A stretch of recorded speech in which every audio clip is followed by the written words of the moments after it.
তারেক রহমানের নির্বাচনী জনসভা নিয়ে কিন্তু আমরা তথ্য জানতে চাই। কলাবাগান ক্রীড়াচক্র মাঠ থেকে এই মুহূর্তে আমাদের সঙ্গে যুক্ত আছেন এনামুল হক। এনাম, আপনি কলাবাগান মাঠে আছেন, সেখানে নেতাকর্মীদের উপস্থিতি কেমন দেখতে পাচ্ছেন? তারেক রহমান কখন এই সমাবেশে উপস্থিত হবেন বলে আপনি জানতে পেরেছেন?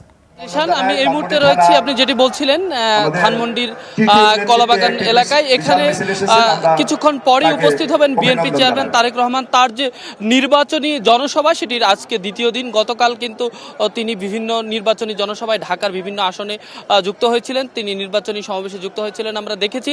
আজকে কিন্তু সেই সকাল 10টা থেকে আমরা যেটি দেখতে পেয়েছি, নেতাকর্মীরা কিন্তু ইতিমধ্যেই 10টা থেকেই নেতাকর্মীদের বেশ উপস্থিতি আমরা দেখতে পেয়েছি।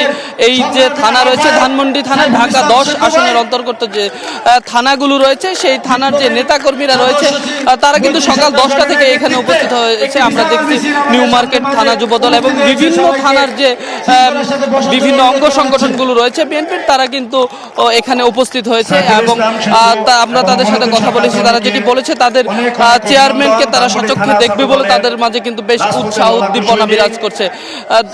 আরো সময় লাগবে বিএনপি চেয়ারম্যান এখানে আসতে, কিন্তু এর ইতিমধ্যেই আমরা দেখতে পেয়েছি 10টা থেকেই কিন্তু মাঠ প্রায় পূর্ণ হয়ে গেছে। এই যে দলের যে বিভিন্ন অঙ্গ সংগঠনের যে নেতাকর্মী বা সমর্থকরা রয়েছে, তাদের উপস্থিতি কিন্তু আমরা দেখতে পেয়েছি এখানে এসে। এটি যেহেতু ঢাকা 10 আসন, এখানের বিএনপির যিনি মনোনীত প্রার্থী রয়েছেন শেখ রবিউল আলম, তারই নির্বাচনী প্রচারণার জনসভা আজকে এখানে উপস্থিত হবেন বিএনপি চেয়ারম্যান তারেক রহমান। তিনি আসার কথা রয়েছেন। এর আগে তিনি কিন্তু আরো 2টি জনসভায় যুক্ত হবেন। গতকালকেও আমরা দেখেছি তিনি যেটি বলেছেন, যে আসনগুলো যাচ্ছেন সেই আসনগুলোতে কিন্তু তিনি বিভিন্ন প্রতিশ্রুতি দিচ্ছেন। আমরা দেখতে পেয়েছি গতকাল যে আসনগুলোতে ছিলাম, তিনি যে আসনগুলোতে গিয়েছেন সেই আসনগুলো যেমন স্বাস্থ্য খাত নিয়ে তিনি কিন্তু হাসপাতাল এবং আমরা যেটি দেখেছি যে সেই এলাকার যে মূল সমস্যাগুলো সেগুলো নিয়ে তিনি কাজ করবেন। এবং যেটি বলছিলেন গতকাল আমরা দেখেছি যে বিখ্যাত খাল খনন, জিয়াউর রহমানের যে একটি কর্মসূচি ছিল খাল খনন, সেটি নিয়ে তিনি কাজ করবেন। আবার সেটিও কিন্তু গতকাল তিনি নির্বাচনী জনসভায় প্রতিশ্রুতি দিচ্ছিলেন, আমরা দেখেছি।